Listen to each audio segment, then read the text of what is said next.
일본이 매년 발간하는 외교 청서에서 올해도 독도 영유권을 주장하자 우리 정부가 이를 철회하라고 강하게 항의했습니다. 외교 청서에는 한국의 비상계엄 사태도 언급됐는데 대일 정책의 불확실성에 대해 신경을 곤두세우는 모습입니다. 도쿄 김세호 특파원입니다. 일본이 최근 국제 정세와 외교 활동을 기록하는 외교 청서. 매년 4월 발간하는 외교 청서에 올해도 독도가 일본 땅이라는 억지 주장을 담았습니다. 한국이 불법으로 점거하고 있다고도 기술했습니다. 일본 고위 관료들은 기회 있을 때마다 독도 영유권 주장을 이어가고 있습니다.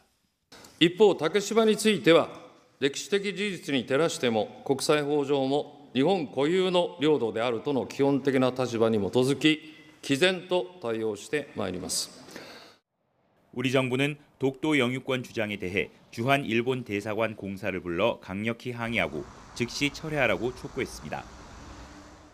외교 청사에서는 또 일제강제 동원 피해자 배상에 대해 한국 정부가 제3자 변제 방식으로 지급하기로 했다는 점을 부각시켰습니다.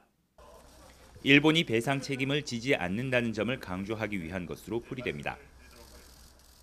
지난해 12월 윤석열 전 대통령의 비상계엄 선포와 이후 윤 전 대통령이 파면되기 전까지의 흐름도 자세히 담았습니다.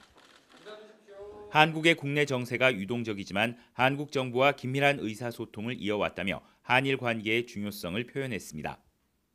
일본 정부가 외교청서에서 한국의 비상계엄 상황을 자세히 언급한 것은 한국 전국 상황에 따른 대일 정책의 불확실성을 예의주시하고 있기 때문으로 보입니다. 도쿄에서 YTN 김세호입니다.